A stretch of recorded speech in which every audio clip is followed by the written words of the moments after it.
জয় শ্রীকৃষ্ণ। রাধে রাধে বন্ধুরা, আজ আমরা ডুব দিতে চলেছি এমন এক অতল গভীর সমুদ্রে যার নাম জীবন।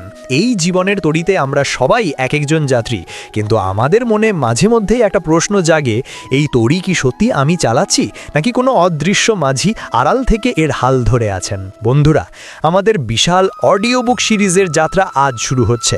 আমরা শ্রীমদ্ ভাগবত গীতা, মহাভারত এবং জীবনের বাস্তব অভিজ্ঞতার আলোকে বুঝতে চেষ্টা করব সেই চিরন্তন প্রশ্ন, ভাগ্য কি সত্যি অমোঘ? যা ললাটে লেখা আছে তা কি বদলানো সম্ভব? আজকের এই প্রথম পর্বে আমরা প্রবেশ করব মানুষের মনের সেই অন্ধকার কুঠুরিতে, যেখানে হতাশা বাসা বাঁধে।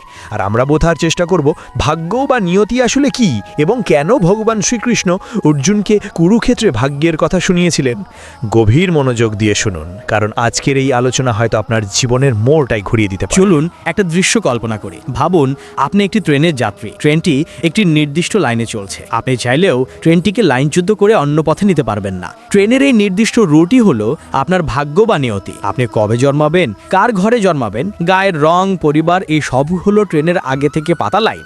কিন্তু ট্রেনের ভেতরে আপনি কি করবেন? দৃশ্য দেখবেন, ঝড়া করবেন, বই পড়বেন, এই সিদ্ধান্তগুলো হলো আপনার কর্ম, আপনার স্বাধীনতা। গীতা এখানেই দাঁড়িয়ে আছে। কৃষ্ণ বলেন, পরিস্থিতি নির্ধারিত হতে পারে, কিন্তু প্রতিক্রিয়া নির্ধারণ করেন আপনি নিজে। মহাভারতের যুদ্ধের আগে যখন অর্জুন দেখলেন তার প্রিয় দাদু ভীষ্ম, গুরু দ্রোণ, ভাই সবাই তার সামনে দাঁড়িয়ে আছে, তখন তার হৃদয় ভেঙে গেল। তিনি ভয়ে নন, মোহে ভেঙে পড়েছিলেন। তিনি ভাবলেন, আমি কি এদের মৃত্যুর কারণ হব? তিনি নিজেকে যুদ্ধের কর্তা ভেবেছিলেন। তখন কৃষ্ণ মুচকি হেসে বললেন, কাল আস্মি লোকাক্ষয়াকৃত, অর্থাৎ আমি মহাকাল, আর এদের মৃত্যু আগে থেকেই লেখা। তুমি যুদ্ধ করো বা না করো, এর কেউই বাঁচবে না। এ ছিল ভাগ্যের ঘোষণা। তাহলে প্রশ্ন, যদি মৃত্যু লেখা ছিল, তাহলে অর্জুন কেন যুদ্ধে গেল? কারণ ভাগ্য ঘটনা ঘটায়, কিন্তু কর্ম সেই ঘটনার নায়ক তৈরি করে। ভীষ্মের মৃত্যু ভাগ্যে ছিল, কিন্তু তাকে সরসজ্জায় শোয়ানোর বিরত ছিল অর্জুনের কর্ম। আমাদের জীবনও ঠিক এইভাবেই চলে। কখনো আপনি দেউলিয়া হয়ে যান, এটা হতে পারে ভাগ্য, কিন্তু সেখান থেকে উঠে দাঁড়ানো, নিজের সাম্রাজ্য গড়ে তোলা, এটা কর্ম। পৃথিবী তখন বলে, এই মানুষটা অদম্য। গীতায় কৃষ্ণ আবার বলেন, ঈশ্বরাহা সর্বভূতানাম হৃদ্দেশে। ঈশ্বর সব প্রাণীর হৃদয়ে অবস্থান করেন এবং সকলকে তার মায়ার যন্ত্রে পরিচালিত করেন। শুনে মনে হয় আমরা পুতুল, কিন্তু মানুষকে তিনি দিয়েছেন বিবেক। পুতুলের ইচ্ছা নেই, কিন্তু মানুষের আছে। এখন শোনেন দেবর্ষি নারদের গল্প। এক শিকারী হরিণ ধরতে চেষ্টা করছে, কিন্তু ধরতে পারছে না। নারদ জিজ্ঞেস করলে শিকারী বলে, হরিণটির আয়ু শেষ হয়নি, তাই ধরা পড়ছে না। নারদ বৈকুণ্ঠে গিয়ে বিষ্ণুকে জিজ্ঞেস করেন, শিকারী কি আজ হরিণ ধরতে পারবে? ভগবান বলেন, শিকারীর ভাগ্যে শিকার নেই, কিন্তু হরিণের মৃত্যু আছে। পরে দেখা গেল শিকারী হাল ছেড়ে চলে গেলে ঝোপ থেকে সাপ বেরিয়ে হরিণকে দংশন করে। হরিণ মরে গেল, কারণ তার মৃত্যুই ছিল তার ভাগ্য, কিন্তু শিকারী পেল না, কারণ শিকার তার ভাগ্যে ছিল না।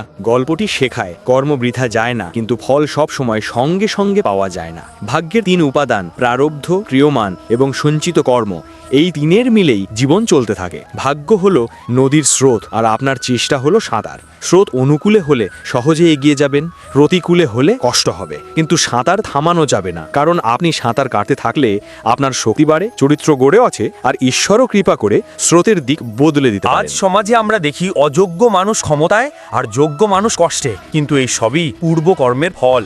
কেউ পুরনো পুণ্যের সুদ খাচ্ছে, কেউ অতীত ঋণ শোধ করছে। সুখ দুঃখ দুটোই অনিত, ঋতুর মতনও আসে যায়। মানুষের কর্তব্য পরিস্থিতিকে গ্রহণ করে নিজের ধর্ম পালন করা। ভাগ্য বারবার ফেলবে, মানুষ বারবার উঠবে, এটাই মানুষের গৌরব। জয় শ্রীকৃষ্ণ। রাধে রাধে বন্ধুরা, ভাগ্য ও কর্মেরই মহাযাত্রায় আপনাদের সবাইকে আবারও স্বাগত জানাই। গত পর্বে আমরা জেনেছিলাম যে জীবন একটা ট্রেনের মতো, যার লাইন পাতা আছে, কিন্তু সেই জার্নিটা কেমন হবে তা ঠিক করার দায়িত্ব আমাদের। এবং আমরা এটাও দেখেছিলাম যে ঈশ্বর আমাদের পুতুল বানালেও সেই পুতুলের ভেতরে একটি স্বাধীন ইচ্ছা শক্তি বা বিবেক দিয়েছেন। কিন্তু বন্ধুরা, মাঝে মাঝে জীবন আমাদের সামনে এমন সব পরিস্থিতি এনে দাঁড় করায়, যখন মনে হয় ঈশ্বর বুঝি আমাদের সাথে শত্রুতা করছেন। মনে হয় সারা পৃথিবী একদিকে আর আমি একা অন্য দিকে, আর আমাদের মন চিৎকার করে বলতে চায়, হে ভগবান, আমার সাথেই কেন এমন হলো? আমি তো কারো ক্ষতি করিনি। জয় শ্রীকৃষ্ণ। রাধে রাধে বন্ধুরা, ভাগ্য ও কর্মেরই মহাযাত্রায় আপনাদের সবাইকে আবারও স্বাগত জানাই। গত পর্বে আমরা জেনেছিলাম যে জীবন একটা ট্রেনের মতো, যার লাইন পাতা আছে, কিন্তু সেই জার্নিটা কেমন হবে তা ঠিক করার দায়িত্ব আমাদের। এবং আমরা এটাও দেখেছিলাম যে ঈশ্বর আমাদের পুতুল বানালেও সেই এই পুতুলের ভেতরে একটি স্বাধীন ইচ্ছাশক্তি বা বিবেক দিয়েছেন। কিন্তু বন্ধুরা, মাঝে মাঝে জীবন আমাদের সামনে এমন সব পরিস্থিতি এনে দাঁড় করায় যখন মনে হয় ঈশ্বর বুঝি আমাদের সাথে শত্রুতা করছেন। মনে হয় সারা পৃথিবী একদিকে আর আমি একা অন্যদিকে, আর আমাদের মন চিৎকার করে বলতে চায়, হে ভগবান, আমার সাথেই কেন এমন হলো? আমি তো কারো ক্ষতি করিনি। আজকের পর্বে আমরা এমন এক মহাবীরের কথা শুনব যার জীবন এই প্রশ্নেরই জীবন্ত দলিল, যার ভাগ্যলিপি ছিল অভিশাপে ভরা, কিন্তু যার কর্ম ছিল দেবতারও ঈর্ষার কারণ। তিনি আর কেউ নন, দানবীর রাধেয় কর্ণ। এবং আজ আমরা কর্ণের জীবনের আয়নায় আমাদের নিজেদের জীবনের অবিচার বা আনফেয়ারনেসকে দেখার চেষ্টা করব। বন্ধুরা, ভাবুন তো একবার, একটি শিশু জন্মানোর সাথে সাথেই তার মা তাকে ত্যাগ করলেন সমাজের ভয় থেকে।